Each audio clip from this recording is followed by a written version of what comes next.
Welcome to the Pure Property Podcast. Whether you are considering buying your first investment property or reaching property mogul status, we dissect the fundamentals through to large-scale property development and everything in between. G'day, how you going? Phil Tarrant, host of the Pure Property Podcast with Paul Glossop, will co-host, streaming in from some far-flung part of the world. Paul Glossop, how you going? Good to see you. Thanks, mate. Thanks for having me. A little bit of a different change of pace today. I'm definitely on the other side of the equator, but I'm here. I'm alive in spirit, and I'm full of information ready to roll. Oh, are you? So I thought, are you on holidays or are you on a work trip? And don't worry, the text isn't listening. So I call it parental duties. I know. My son was playing a bit of soccer over in Europe, and we turned that into a bit of a around the world, and it sounds a bit more glamorous than it is. We spent a couple of weeks following him around playing soccer, and then we've headed over to Canada to visit my wife's family for a couple of weeks. So that's where I'm held up right now in Ontario, Canada. Okay, change of seasons, no doubt. It'll be starting to get a bit cold.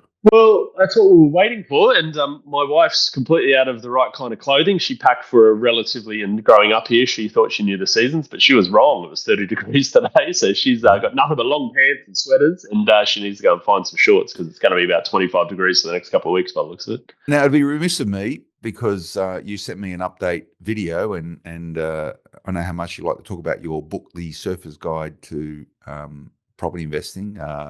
Version 2, the next wave. You gave me a surf report from a beach somewhere in Iceland.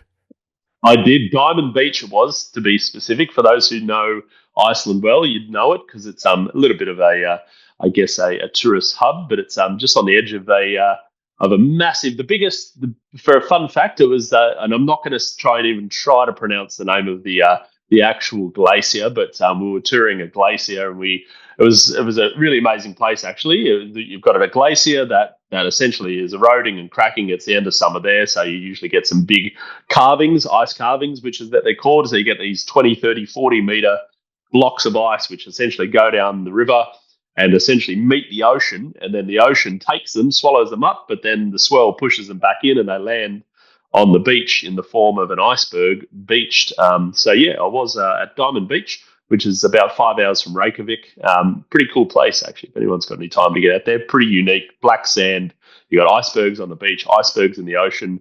There's pretty good surf there year round, from what I'm told. No takers for the ocean, though. It's usually sitting at a tempered, about a 6 to 10 degree in the water pretty much year round. Did you roll up your pants and put your feet in the water so you can say you've been in what I don't even know what ocean that would be?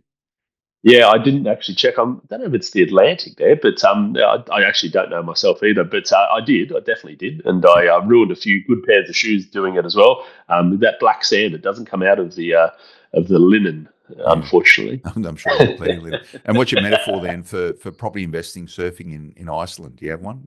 But what's the icebergs? Is that government regulation, or you never know where it's going to wash up and cause problems? Exactly. 10% of what you see is 90% of what you don't. It's a bit of a metaphor to life. Yeah, there you go. Well, there's always a way we can connect in something with property, but this is probably the time for us to go to what's making property news. Insert jingle.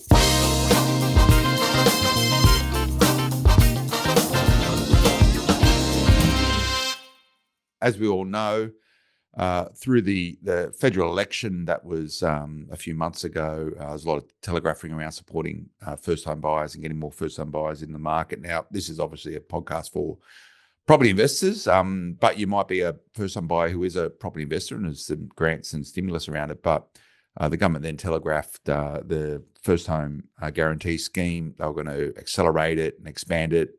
Subsequent to that, we now know that it all begins on 1 October, this advanced accelerated scheme. Paul, no doubt there's going to be some ramifications for property investors as a result of this, positive and negative. Yeah, well, I mean, the negative is, I think, ultimately, which always is when you get stimulus, is that if those who are on the sidelines, who are either renting or can't afford to get in the market, unfortunately, it's going to do one thing, which is make every market more expensive, because this government stimulus is applied to every single state and territory in Australia. And for those who aren't too familiar with the details, ultimately there was a previous cap, which for first home buyers with a 5% deposit, you could effectively, in every state has different caps or had different caps, which was probably a little bit more prorated to the price of property in each state and territory.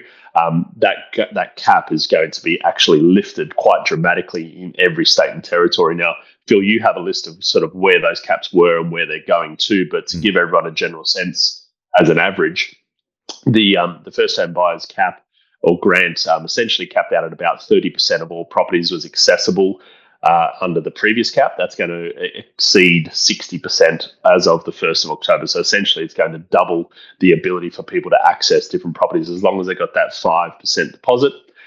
This is actually going to allow people to really expedite that first home purchase. And Phil, you might be able to walk through some of what that data looked like versus what it's going to look like. And I think this will probably have a bit of a penny drop moment for many who are sitting on the sidelines thinking, well, I might wait. Well, if you are going to wait, think about what this will do to the markets as and when this is implemented.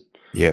So for me personally, there's two sides to this scheme. It's what we'll talk about now, which is how this manifests in changing the dynamics of property markets and what it means for investors, and that will be our focus. But I want to chat about the other side of this to start with now. This sounds really good on paper. It's a really nice election promise. No doubt a lot of Australians are saying, great, this is going to really help us now get into a home.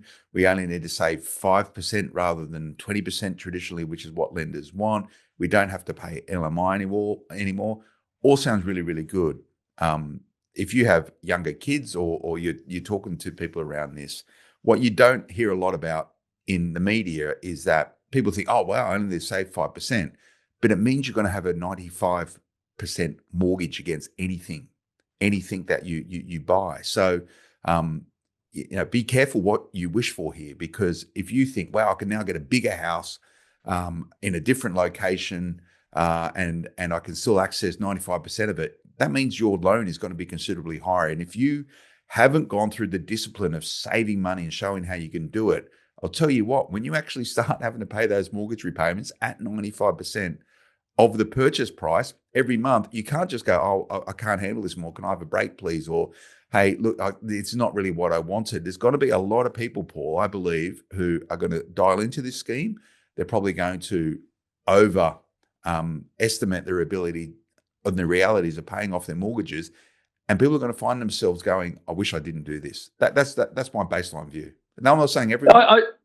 No, and I don't disagree with you, Phil, in entirety. However, I probably do caution it with the fact that there's a few things that you still have to qualify for. A, you still have to actually go through the process of what you would go through if you had a 50% deposit, a 10% deposit, 20% deposit, in the sense that you have to be able to justify from the lender's perspective that you do have the ability from your income, from your savings, and your serviceability. So I think that doesn't change. Serviceability doesn't change. I think the other thing which typically falls into this category too is that first home buyers historically and quite obviously are younger. So they have a longer career ahead of them. So they have more time to make that repayment. Now, you and I both started out buying property. I know firsthand when I started buying property, I certainly didn't wait till I had a 20% deposit, a 30% deposit, a 40% deposit. I got together the minimum that I needed and I got started. And that was okay. And I think it was the same for you too, Phil, because you were confident and competent with how your money was being used, what you were earning, what you're spending, and you were confident with it. However, there's always going to be those elements. They were investments.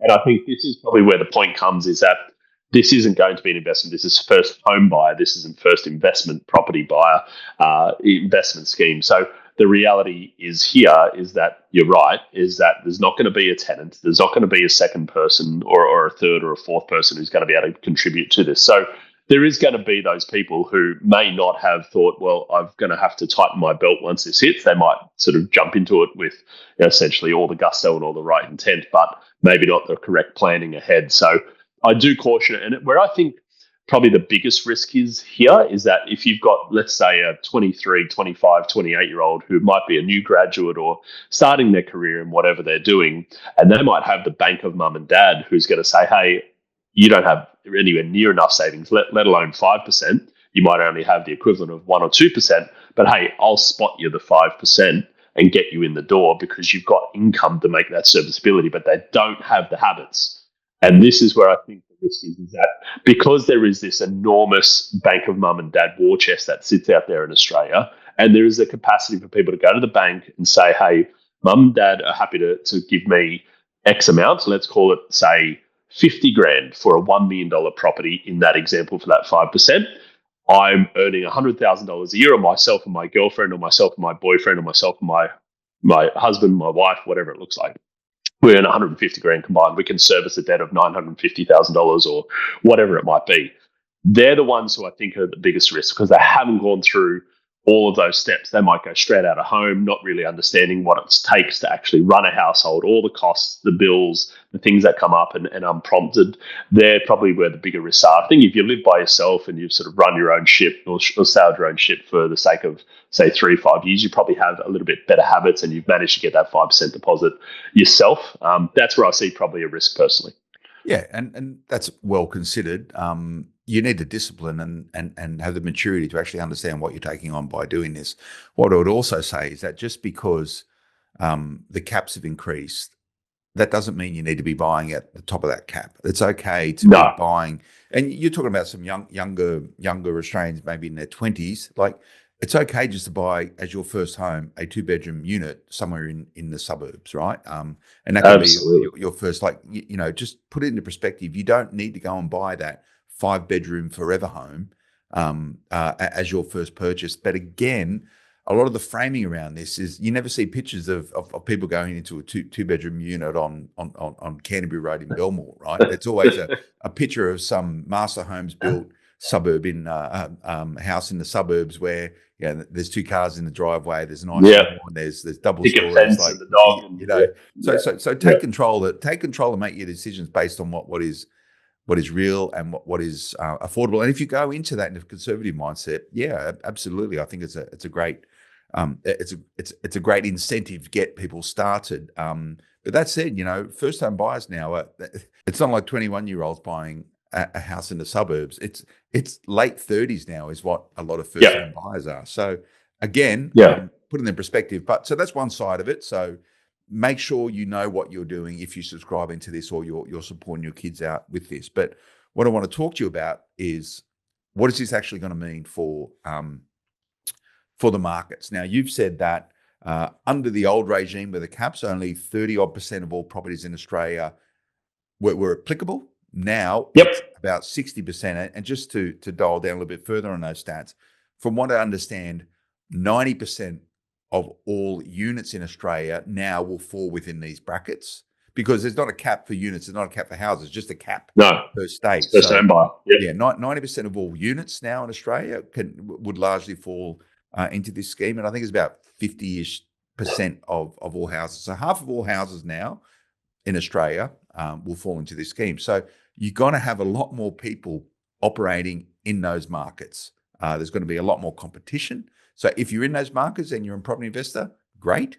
If you're not in those markets and you're a property investor, you want to be identifying those markets where is probably going to have the greatest influence as a result of this stuff, and you're probably going to get uplift. Now, you put the politics aside again. This is around trying to make housing more affordable.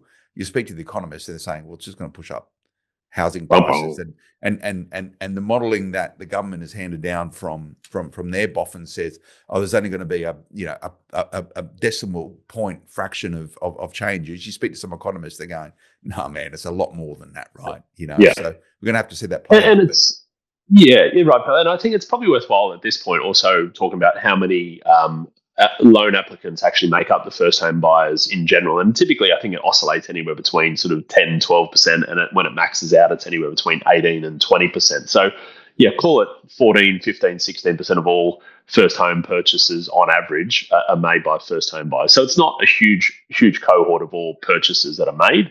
However, if you turn it from 15% to 20%, there's a lot more people that are going to push in there, or alternatively, those people can pay more. Even if it doesn't increase more first home buyers into the market, it might well mean that there is going to be those first home buyers are paying ultimately more for that same property that investors or upsizers or downsizers would also pay for. Yeah, so looking at some of these caps and that we spoke about, so this has changed. It's changed the playing field. So they've started the incentive forward to the 1st of October. That means from 1 October, there's going to be a lot more people wanting to exchange because it's probably from the date of the contract rather than the settlement date. So whether or not next week's this coming weekend and the next weekend, the last weekends of September might be a bit subdued in auction or results. That might be the case. But if you have a look at the actual stats around it, so for Sydney and regional areas, initially the cap was 900 grand. Now it's 1.5 million. So huge. Yeah, it's enormous increase. Victoria, Melbourne, and regional centres. So regional centres, I imagine, would be like a Bendigo and a Ballarat, I would say. Correct. Yep. It was 800 grand. Now it's 950. So that's gone up a bit. Fractionally, yeah. Brisbane regional centres was 700. Now it's $1 million. Yep. Perth was 600. Now it's 850. And that's significant for Perth because there was some data out of Perth, just more specifically, that's under the previous cap for houses specifically. I think there was only 2 suburbs from as low as Mandurah right through to the broader Perth metro that actually fell into that category and the current prices today. And that's going to explode to circa 60 or 70 suburbs. So that actually is a big one. And each one of these cities and states is actually a little bit different on how this applies, to be honest with you. Yeah. Adelaide was 600. Now it's 700. ACT was 750. Now it's $1 million. And Northern Territory was 600 and it's still 600. So the biggest shift there is largely a percentage is Sydney. So it opens up Sydney, a much wider tranche of I agree. There. And I think Sydney was pretty lightly cooked. So the reality is the take-up of this wasn't really that high in the New South Wales market previous because it was very, very underly represented. I think Perth's going to have probably a little bit more of a flow-on effect. I think the Victorian market's already starting to heat up. That'll have more of an effect there as well because their first home buyer grants have been pretty much probably stifled a fair bit over the last 5 years, more based on the market too. But I think most of the other markets probably aren't going to see as much take-up of this versus the Sydney, probably parts of the broader Victorian and Perth markets realistically. Yeah, and this runs in parallel also with stamp duty concessions that you get as first-home buyers, and that's, again, different state by state because it's a state government thing. So you still would need to buy within the parameters to get that stamp duty break, and I can't remember exactly what it is for Sydney. So you might, if you're using this scheme to buy at the higher end, there may be some stamp duty to pay as a first-time buyer. Exactly, and I think this is where it gets a little bit more complicated than just saying the old limit versus the new limit. There's then different thresholds from the stamp duty, etc. But a good word to the wise is that if you're looking at taking advantage of this, or if you're wondering how this might apply to you as a first-home buyer, talk to your broker.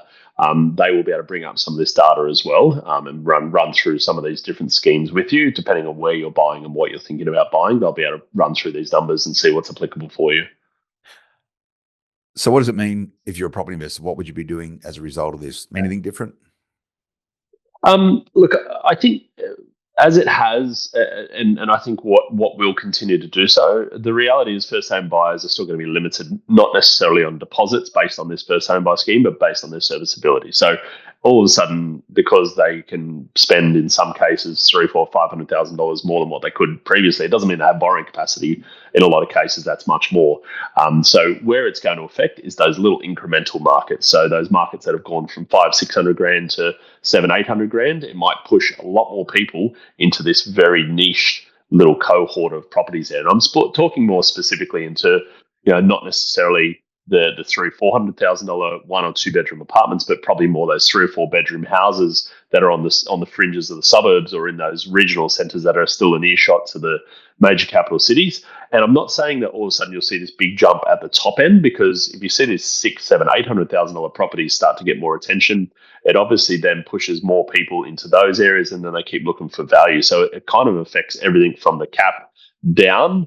So it's probably more saying, hey, it's still going to be the more affordable areas that are probably going to get the biggest uptick on this outside of Sydney. But the reality is, you might think that if you're outside of Sydney, not from the Sydney market, $1.5 million does sound like a lot. However, it doesn't get you an extremely large amount of property. It still pushes a lot of people to the middle and outer rings for a decent freestanding house in those areas. So it's not going to all of a sudden mean people are moving beachside just because they can get up to $1.5 million, unless they go down the apartment route. Okay. Right. Lots there. Start with your broker. You're not getting requests, but the people use buyers agents to find their first home. Like people calling you up going, can you find me a spot where I don't have to pay any stamp duty? I want to go as high as possible and 5%, and I want a huge capital growth. The biggest challenge. No, look, I do get the question. I can be completely honest with you, but the challenge always comes back down is that if they're trying to get the limited 5% deposit, having spare change to pay for a buyer's agent, unfortunately for them, is usually quite limited. That's where the struggle is, because they're rubbing pennies together to find the minimum deposit. They might have borrowing capacity, but they don't have cash flow, unfortunately. And what's going to be funny with this is, so for first-time buyers under this scheme are largely going to be competing with other first-time buyers and also property investors. And absolutely, there's a lot of property investors out there who are probably a bit more experienced than your first-time buyer, because obviously a first-time buyer has never done it before. And all those investors are also using buyer's agents. So what we're going to happen, and I'm going to telegraph this is going to happen in the news, is that you're going to get these flurry of articles on the Daily Mail and other sort of gossipy stuff like that saying, I'm so fatigued I put my heart and soul into looking at properties with my partner for 10, 20 weekends in a row, and I get told all the time that, I do pest and buildings and I go to auction, and it always goes over, and it always goes over. And I'm so fatigued and disappointed. I'm anxious. I'm sick of this. I've had enough. This is impossible. I'll blame the real estate agent. Blame the real estate agent. So just wait for this, because this is what's going to happen. And then absolutely, what inherently happens then is that you've got more professional buyers out there, investors and all those using buyers agents. So people say, why is this going to drive up costs? Because what inherently happens is that people just go, I'm just sick of it. We're buying this one no matter what. Yeah, and they just keep bidding and bidding and bidding and bidding and bidding and bidding, and that's what lifts prices up. That's absolutely what it does. It's the emotional buying that does it more than anything, and particularly first-home buyers. There's no one more emotional than a first-home buyer. Yeah, there we go. Anyway, but from what I understand, Paul, in what's sort of making property news also is maybe insights into the mindset of the banks. Fixed rates are coming down.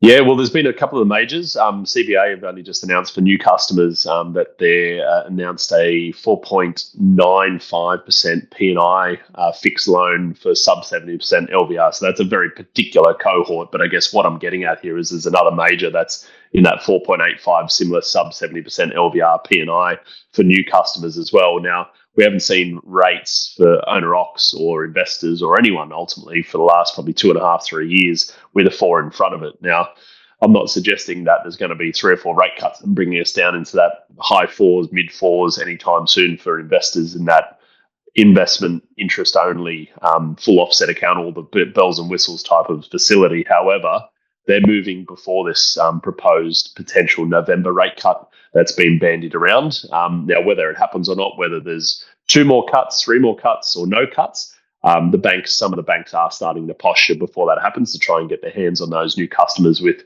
really good credit and probably some very good equity with those lower LVR loans. So the writing's on the wall there. Banks are getting competitive, and that usually tells you that they're seeing that the tea leaves are probably pushing more towards at least 1 more cut than no cut.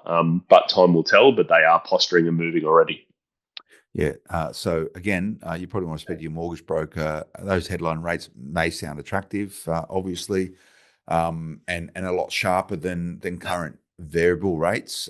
So you need to speak to your broker in relation to this. If you do fix your loans, which may be appropriate for some borrowers, it obviously comes with some consequences around it. Break fees should you want to sell the property, or it's tough to refinance. It can be a lot more expensive to actually get yourself out of that. A lot less flexibility in that regards. But if you think and you want to roll the dice a little bit that you're going to get a better outcome over 2 years, fixing your rates, it might be something worth considering. Yeah, exactly, man. And I mean, you put it into dollar terms. If you're an owner occupier with, say, $1 million home loan, and you're currently paying, say, 5.7, 5.8%, which many would be, even if it's variable and flexible and you've got a sub 70% LVR, which a lot of owner occupiers would be in that position. You're thinking, okay, look, I'm happy to switch for a 4.9, 4.8. $1 million, you're talking 6, 7, 8 grand a year post-tax. savings, that's a lot of money. That's every year.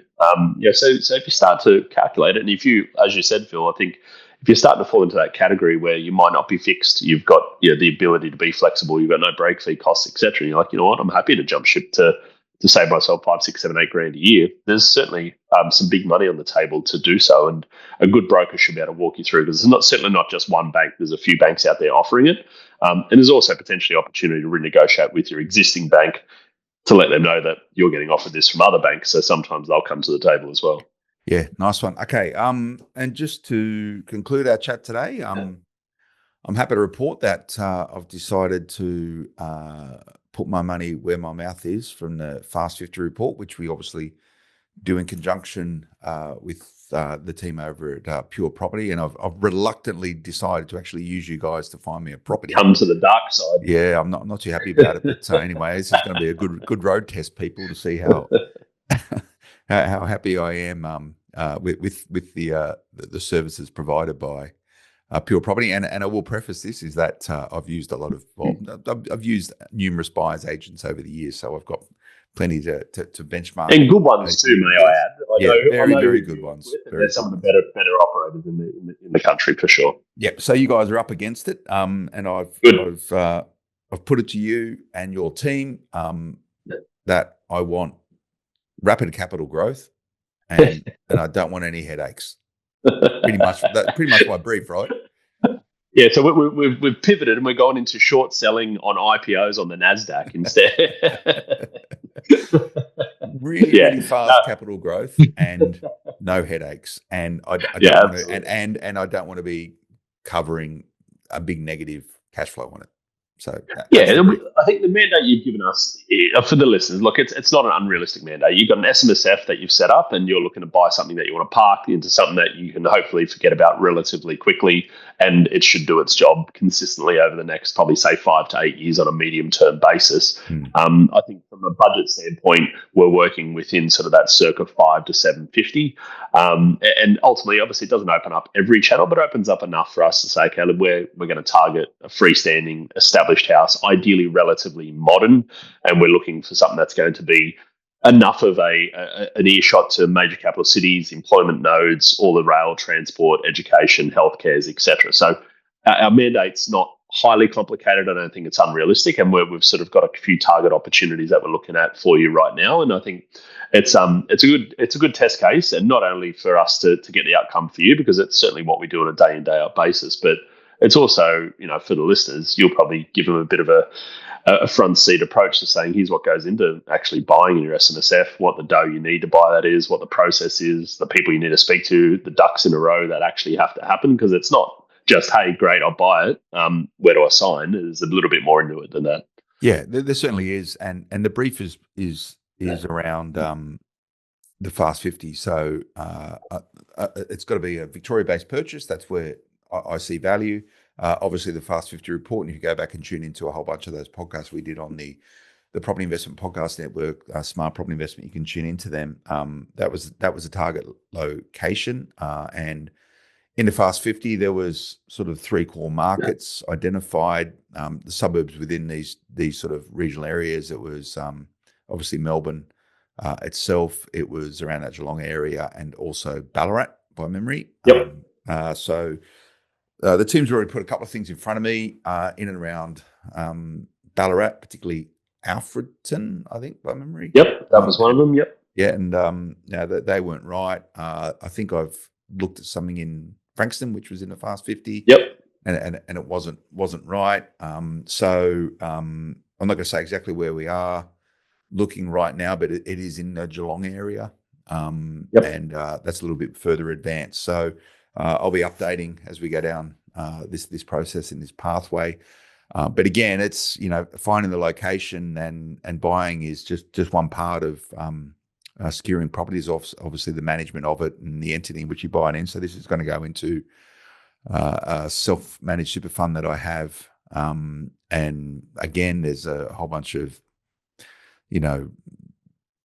unnecessary, I feel, compliance around it, where you've got to you got to set up bare trust before you even buy a property and blah, blah, blah. So again, if you haven't done this before, it can be confusing and a bit bewildering. So we'll go through that process and try and demystify it and simplify it for you all as well. Yeah, absolutely. And I think that's a big part of where our experience is as a team. And I think you might have received some communication from one of my buyer's agents only literally in the last 24 hours, Phil, just on this process. And we're obviously very well versed as that if we've got the property or a property we're considering, we need to get some things in order to say, okay, if we're going to be in a position to secure this property, ultimately we can say to an agent or a vendor if we're working with them directly, and a lot of the time we're working off market, we can say, yeah, look, we're interested in buying, but that doesn't mean anything to them. Ultimately, they're saying, hey, look, we're still happy to talk to other people until you sign a contract. And SMSF in particular is complicated because you do have to then go to your solicitor, your accountant to say, here is the particular address. Then we establish a bare trust against this address. Then we get those details. Then we put it in the contract. So it's a little bit of a reverse process, and it takes time, and it can mean that you've got to have the availability of your accountant, your solicitor. Everyone's got to work sometimes quickly. Otherwise, you do run the risk of losing property. But I think one thing we're very well versed in is making sure we're driving the ship in the background to say, here's who we need the information from. Let's go. We can go directly to them. So we do try to make sure we're finessing the edges as opposed to you having to be fully burdened in it. So we try to, I guess, get in the passenger seat with you as the main pilot. But we don't want to leave you to think, okay, well, I'll get back to you in 2 or 3 days, because you've probably seen from the experience already, Phil, is that sometimes 2 or 3 days is just too long. In many cases, properties just go if they're the correct property. So I think if you are interested, if you're listening and you think an SMSF might be something that you're considering, I mean, to give you some context, you're probably talking 140, maybe $150,000 is probably the contribution for something around that 550, 650-ish range for a 20% deposit plus stamp duty plus closing costs, buyers agents fees, etc. That's what you're contributing to this. So if you're sort of sitting there and you're thinking, is it time?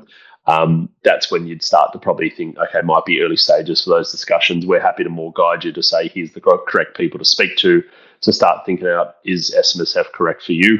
But I think once you're there and once you've got the SMSF established, you've got the money sitting in a bank account, you've got the approval from your broker, which you do, Phil. I know you're working with Finney to get that SMSF loan approved, which is already done. Because a lot of the time you just want to have that. That's one thing you can actually have ready to go before. Yeah. And that's a big one, because that's one thing you just don't have to worry about. So we know that the finance is there. You know that cash is ready, available for a deposit. Now it's a matter of getting the entities, obviously contract details, etc., correct, and then our job is to execute correctly based on all those things being ready. Yeah, and the key thing also, you need to speak to your accountant about getting the money into your super fund. So if you've already got assets in your super fund, great, you can potentially liquidate those assets. It gets a bit complicated borrowing against current assets to extract equity inside of your super fund. Have you done that before, Paul?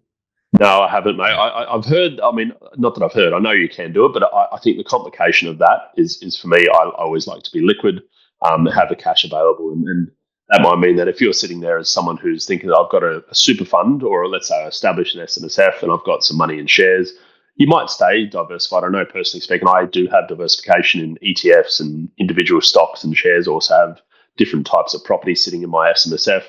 I only want enough cash to cover the deposit, and I don't want to liquidate everything unnecessarily too. So the good thing about having that diversification, you can usually liquidate certain things, obviously not property, but ETF shares, turn them into cash typically within 5-7 days. So money can become available quite quickly, but the good thing about property is that once you go through the borrowing standpoint with your broker, they might say, okay, look, if you're buying a $600,000 property as an example, here's how much cash you're going to need. So then you can make a decision to say, okay, well, I'll liquidate this much of whatever I've got this invested, turn that into cash, leave the rest there. So I'm not selling everything unnecessarily as well. But yeah, obviously, as we're going through this, the listeners will no doubt be chiming in to think, okay, there's a bit in this.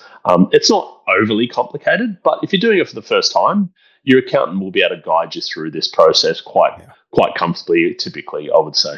Yeah, and I'd certainly speak to your accountant early on in the process and your broker, because depending on how you've contributed to your super fund over the last number of years and the balance of your super fund, rules start changing. But there's ways to get money into your super fund if you have funds outside of super, whether it's you haven't done your maximum contributions over a period of time, or you can do some forward-leaning stuff. There may be some tax consequences with it. So you certainly need to be speaking to an accountant around that. Maybe as part of this this sort of pathway, we can get an accountant in to come and chat to us. Yeah, I think that's probably a good call, mate. We might bring that in towards the back end, and hopefully, if we can make this purchase successful in the coming weeks and months ahead, I think in the follow up we can maybe just digest that a little bit and say, here's what a potential SMSF first time investor might consider doing: the order, the process, the time, the balance, etc. But I think let's first and foremost focus on getting this done for you and get it done efficiently and correctly. Well, I've got a video waiting for me to go and look through for some walkthrough, so I've got to go do that now. Good. Paul, thanks for joining us today from Ontario in Canada. It's bright and sunny, beautiful spring day here in Australia, mate. So no doubt. It's about the same here, mate. It was about 30 degrees here today, I must say. So it was actually relatively similar. I was not complaining about the weather for this time of year over here. It's pretty decent. I think it's going to be this way for the next couple of weeks while I'm here. Nice. And even though you're gallivanting around the world, the team is a Pure Property is got their heads down, bum up, working hard. Absolutely. I'm actually unfortunately working as well, obviously, right? Yeah, but they can obviously contact our office. We're rolling, mate. This is busy season for us. So yeah, inquiry at Pure Property Investment, or they can give us a call at 1300 98 5428. Obviously on all the socials, etc. And probably a little shout out for those who are listening. If you can give us a little rating or a review on whatever podcast channel you're listening to, that would be also greatly appreciated. Yeah, 50 thumbs up. 50 thumbs up. Nice one. Thanks, Paul. Good one. And thanks everyone for tuning in. We'll see you next time. Until then, bye-bye. The information featured in this podcast is general in nature and does not take into consideration your financial situation or individual needs and should not be relied upon. Before making any investment, insurance, tax, property, or financial planning decision, you should consult a licensed professional who can advise whether your decision is appropriate for you. Guests appearing on this podcast may have a commercial relationship with the companies mentioned.